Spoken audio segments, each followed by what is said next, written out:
इससे पहले हमने क्या देख लिया था कि लाइटनिंग अरेस्टर क्या होता है। आज हम क्या देखेंगे, टाइप्स ऑफ लाइटनिंग अरेस्टर कौन कौन से हैं।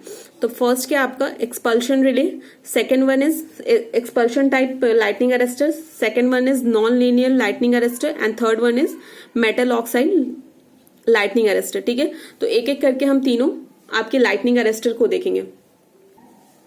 तो आपका जो फर्स्ट लाइटनिंग अरेस्टर है वो क्या है, expulsion type lightning arrester, right. तो ये डायग्राम है इसका एक्सपल्शन टाइप का लाइटनिंग अरेस्टर का।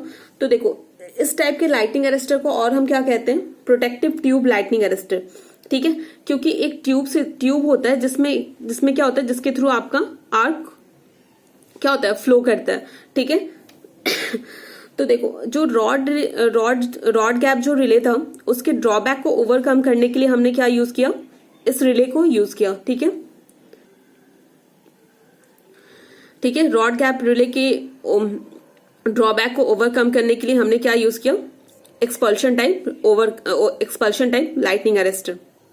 ठीक है, रॉड गैप लाइटनिंग अरेस्टर को उसके डिसएडवांटेज को ओवरकम करने के लिए। तो देखो उसमें क्या होता था कि जो रॉड के बीच में आर्क फॉर्म होता था वो क्या होता था, कभी कभी रॉड क्या होता था, वो मेल्ट हो जाता था, राइट। तो उसी को ओवरकम करने के लिए यहाँ पे हम क्या यूज कर रहे हैं, एक फाइबर ट्यूब यूज कर रहे हैं। ठीक है, जिसके थ्रू आपका क्या होगा, आर्क फॉर्मेशन होगा और वो आग क्या होगा, इसमें आग जैसी फॉर्म होगा, फिर वो आग एक्सटिंग्विश हो जाएगा, बुझ जाएगा, क्योंकि इसमें कुछ गैसेस वगैरह फॉर्म होंगे। तो वो आग क्या होगा, खुद पे खुद आपका एक्सटिंग्विश हो जाएगा। ठीक है, बंद हो जाएगा। तो देखो इसमें क्या होता है, ये जो आपका एक्सपल्शन टाइप लाइटनिंग अरेस्टर है, it consist of A fibre tube. ठीक है, it consist of A fibre tube with a electrode at the each and. ठीक है, इसमें क्या होता है कि आपका दो क्या ये फाइबर ट्यूब्स है और दो इलेक्ट्रोड के साथ ये क्या होता है, कनेक्ट होता है, अपर साइड भी और लोअर साइड भी। ठीक है, तो जो आपका लोअर इलेक्ट्रोड होता है वो क्या होता है, सॉलिडली ग्राउंडेड होता है। ठीक है, ये ग्राउंडेड है। और जो आपका अपर इलेक्ट्रोड होता है वो form a series gap with a line conductor. ये देखो ये क्या सीरीज गैप है विथ अ लाइन कंडक्टर, ये आपका लाइन कंडक्टर है और ये आपका अपर इलेक्ट्रोड है। यहां तक समझ में आ गया। अब देखो जब भी कोई सर्ज होता है आपके कंडक्टर पे, तो क्या होता है, जो आपका सीरीज गैप है ये क्या हो जाता है, ब्रेक डाउन हो जाता है, जिसके कारण क्या होता है कि यहाँ पे आर्क फॉर्मेशन हो जाता है आपके ट्यूब में। ठीक है, ये सीरीज गैप क्या होता है, ब्रेक हो जाता है और आपका ये आर्क फॉर्मेशन होता है आपके इस ट्यूब में। ठीक है, arc is form in the fibre tube between the two electrodes. जो आपके दो इलेक्ट्रोड के बीच में जो आपका फाइबर ट्यूब कनेक्टेड है वहां पे क्या होता है, आर्क फॉर्मेशन होता है। तो हीट के जो आर्क फॉर्म होगा तो वो क्या होगा कि हीट जो होगा आपके आर्क का, वो क्या करेगा कि heat of arc vaporise some of the fibre of a tube wall resulting in generation of inert gas. ये क्या करेगा कि आपका जैसे जो आर्क फॉर्म होगा तो वो क्या करेगा, जो आपका फाइबर ट्यूब का जो वॉल है उसे क्या करेगा, हिटअप करेगा, जिसके कारण क्या होगा, कुछ गैस वेपराइज्ड होगा, जनरेट होगा।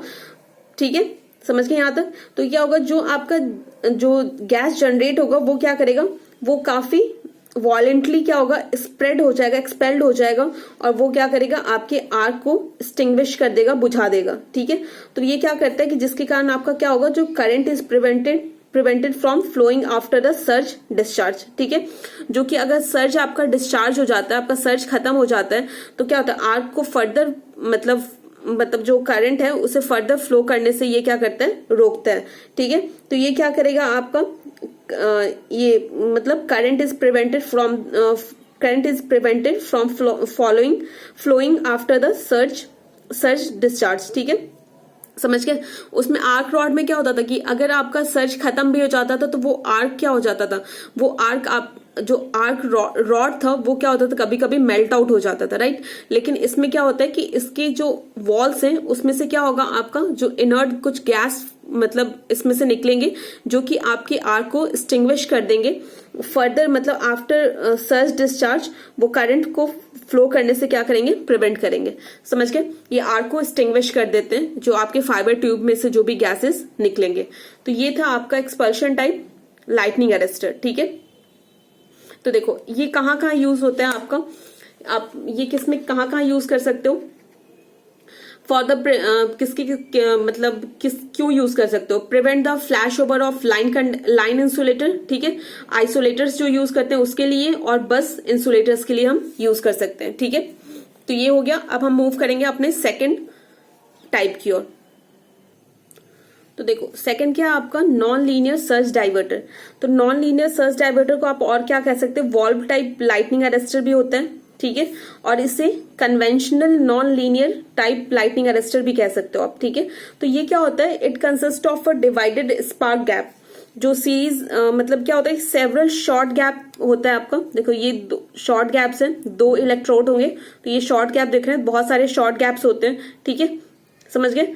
और क्या होगा कि it consist of a divided spark gap in series with a non linear register. ये क्या, यहाँ पे बहुत सारे नॉन लीनियर रजिस्टर आपके कनेक्टेड है, राइट। तो क्या होता है कि ये जो आपके स्पार्क गैप है और नॉन लीनियर रजिस्टर एलिमेंट है, वो कहाँ पे प्लेस्ड होता है, टाइट पोर्सिलिन हाउसिंग होता है उसमें प्लेस्ड होता है, ताकि इसे आप एटमॉस्फेरिक मॉइस्चर वगैरह से, इसे ह्यूमिडिटी वगैरह से प्रोटेक्ट कर सको, ठीक है।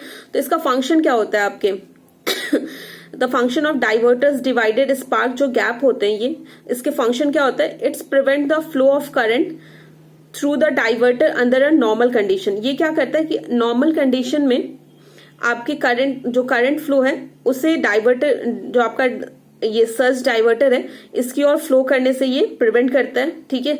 ये क्या होता है, it sparks over at a pre determined value, ठीक है। ये कब स्पार्क करता है, जब आपका एक कब आर्क फॉर्मेशन होगा, जब आप एक प्री डिटरमाइंड वैल्यू से आपका वोल्टेज मतलब बढ़ जाएगा, तो ही ये ऑपरेट करेगा, ठीक है। It discharge high energy surge without any change in spark over characteristics, ठीक है।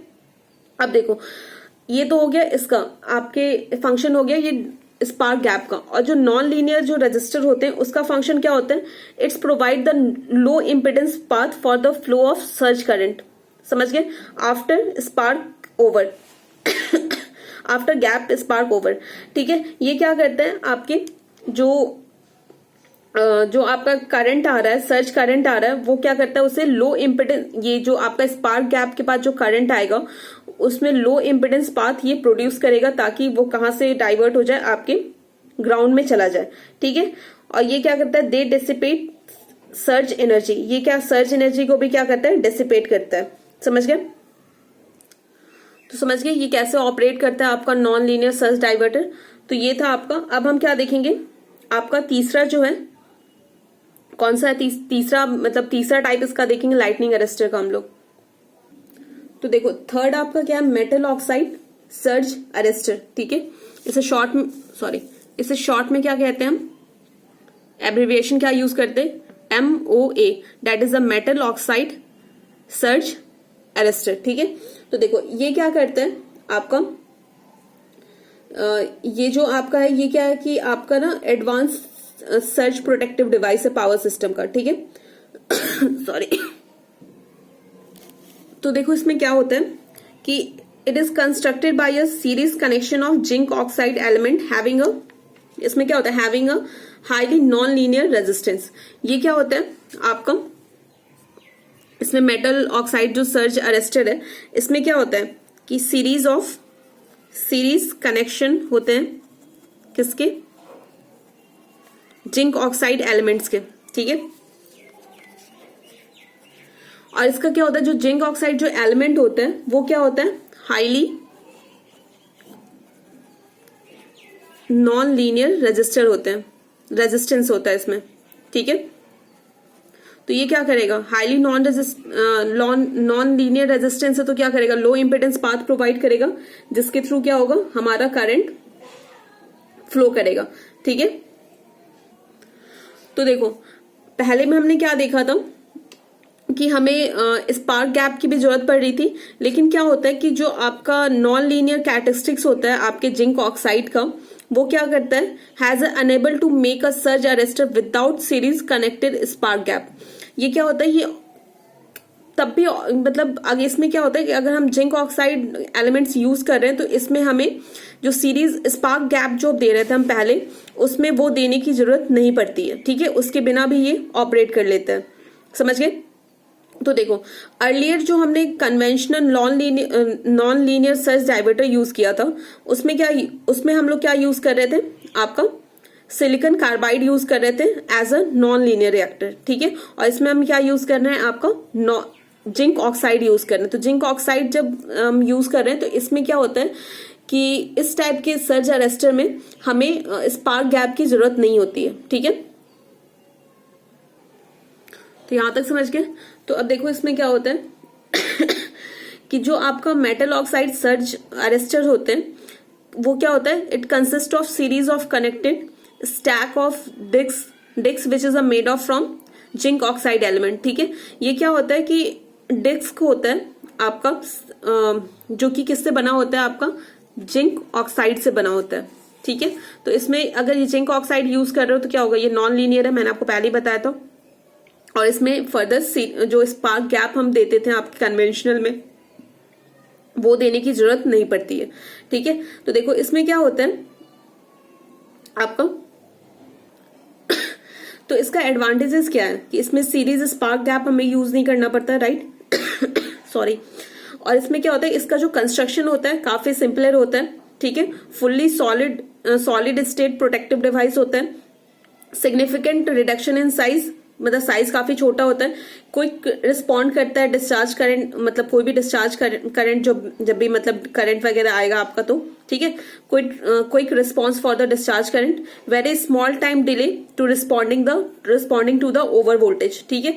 ओवर वोल्टेज जैसे ही आएगा ये क्विकली आपको ओवर वोल्टेज को रिस्पॉन्ड करता है, ठीक है। सुपीरियर प्रोटेक्टिव सिस्टम में परफॉर्मेंस है इसका। Outstanding durability for the dual operating duty cycle, ठीक है। तो ये क्या मतलब जो इसका ड्यूरेबिलिटी है for the multiple operating duty cycle, ठीक है।